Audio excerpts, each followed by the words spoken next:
tonight. It's quiet weather, and that makes me happy. We've had a lot of active weather since late last week, some rain. And take a look at this view from the Dakota Magic Casino. You see all the colors in the lower horizon there. And one of the things that accentuates all of that color is all of the smoke and particulates that are suspended in the air there, allowing that light to just kind of bounce around. Notice how blue it gets as we get just a little bit higher in the sky where you can see the stars. All right, let's take a look at this air quality business as we head into the nighttime hours. We've got some clearing of the air here in central Minnesota, but a return where you see the darker blue shades of some elevated levels. And a report just west of Jamestown right now, 115, that air quality index. And that's high enough for those with respiratory illness to want to limit their exposure outside. Here's the forecast. Then the sticky air will make its way down into South Dakota. We will still have some smoke in the air at times. And then as we go into your Friday afternoon and evening, look what comes back down from the Lake of the Woods area. So that's where things will be a little bit more thick with regards to surface level smoke in our atmosphere. As we go into the weekend will be our Minnesota counties there. And it definitely won't be as thick as it was about a week ago, but still concerning for those with respiratory illness. 72 at Hector this hour, wind light, 5 miles per hour. Grand Forks on the dike, things greened a little thanks to some beneficial rainfall of late, 68 degrees, 5 mile per hour wind. Your sunset was at 9:31. And the warmest weather this evening is both north and south, 68s for Sisseton, 68 in Hallock and Roseau as well.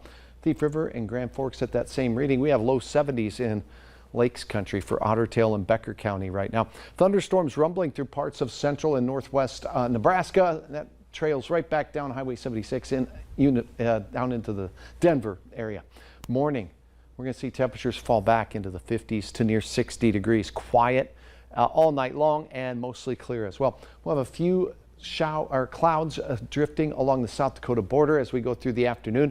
I cannot rule out an afternoon sprinkle or thunder shower in central Minnesota, but it does not appear likely. Midday temperatures for your outdoor plans for a picnic look delightful, and not much in the way of wind all day either. There are those pop-up popcorn showers as we go through the afternoon. It's going to be a day in the mid-80s. We could see an upper 80 here in the southern part of the valley, and those of you in the northern valley will warm up and be in the low 80-degree range for many of your areas.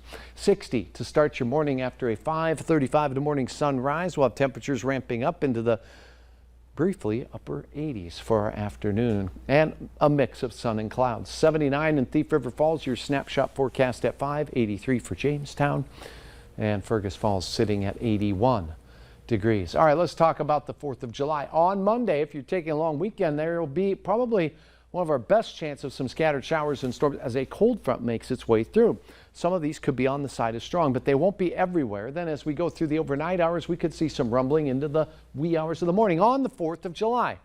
Then we get a break. It looks nice. Get out and enjoy. We're going to have a northerly flow, which cools us off a pinch, and some thunderstorm activity is possible for the fireworks displays at night, but it appears right now that the best chance will be south. We'll keep you posted.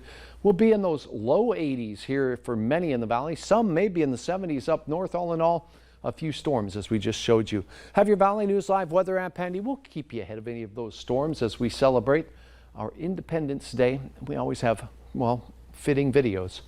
And sometimes we share your photos like this one by Deb. Look at this Stutzman County Fair look, as fairgoers last night were wondering what that old cloud was going to do. They probably had their Valley News Live weather app. Here's a look at your Proseed farming forecast. It's going to be hot the next 3 days.